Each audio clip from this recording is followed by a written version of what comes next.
Cuellar. Thank you, Mr. Chairman.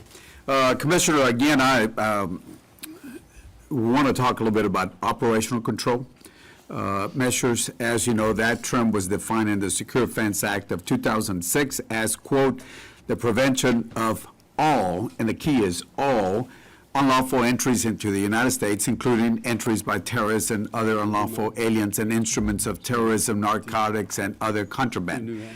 Keep in mind, as I said during my opening statement, that the last 2 fiscal years, more than the prior administration, we've added over $2.4 billion to CPB budget authority. That's over a 15% increase. Now, can you tell me how many of the 1,954 miles that we have with Mexico are under, quote, operational control? And I want you to go by the Bush administration, the Obama administration, the Trump administration, and of currently the current administration. Well, thank you, Ranking Member. You know, I don't believe that we've ever had operational control by that definition. Under Bush?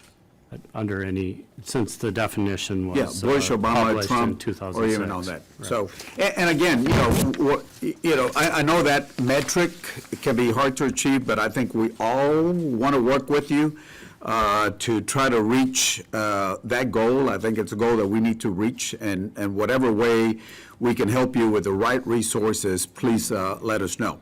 Now, I want to follow up on what the chairman said right now. I believe that we, using football as an example, I hate playing defense on the 1-yard line called the U.S.-Mexico border. A lot of times people want to emphasize everything on the 1-yard line, but I'd rather play defense on their 20-yard line.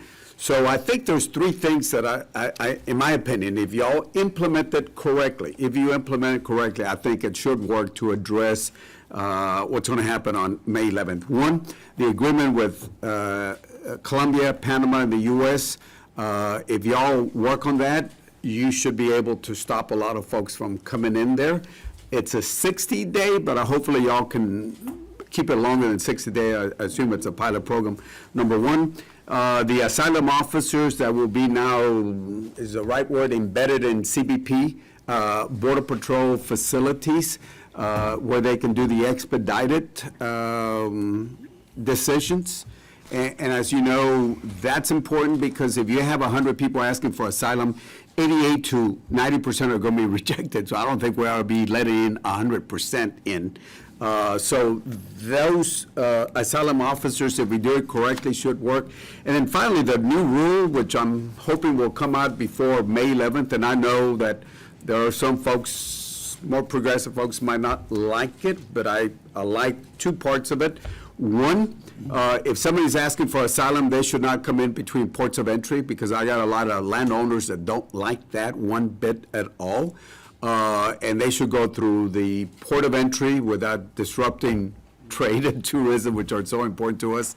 And then the other thing is the third party, third country. It's something that I've been advocating for many years, even before the Trump administration. Tried to add that in the appropriations, but I wasn't successful. But that basically means that if somebody has a fear and they pass through another country where they could have asked asylum, then that fear is gone. The U.S. we welcome people, but the U.S. is not the only place where you take the fear away. So the rule hopefully will be coming out, but if you can talk about those 3 things, and again, I believe in law and order at the border, but at the same time respect the rights of the legitimate asylum folks that are asking for asylum, should I say. Thank you, Ranking Member. So a couple of things. Couldn't agree more on the collaboration with our foreign partners, whether, the regional strategy, whether it's visa policies that are the same throughout the region, whether it's working with our Panamanians and Colombian partners to ensure that they are stopping the transnational criminal organizations from trafficking these vulnerable people through the Darien. So we continue to work with a number of foreign countries, including Panama, Colombia, Mexico, and in South America. As you pointed out, we have made some modifications to our facilities so that we can do enhanced removal, and this is important, enhanced expedited removal from CBP facilities of single adults from easy-to-remove countries. As you know, we're not a long-term detention facility for families and the like. We have deployed 600-plus interview booths and with video audio capability to our facilities, and we are working with CIS and EOIR on the video and audio capabilities. We've been testing out this process in RGV last week and across the southwest border. Last week in RGV and across the southwest border this week, so we continue to work out the kinks. And lastly, and most importantly, you know, I truly believe in what you said, is that we need both a pathway and a consequence. Yeah.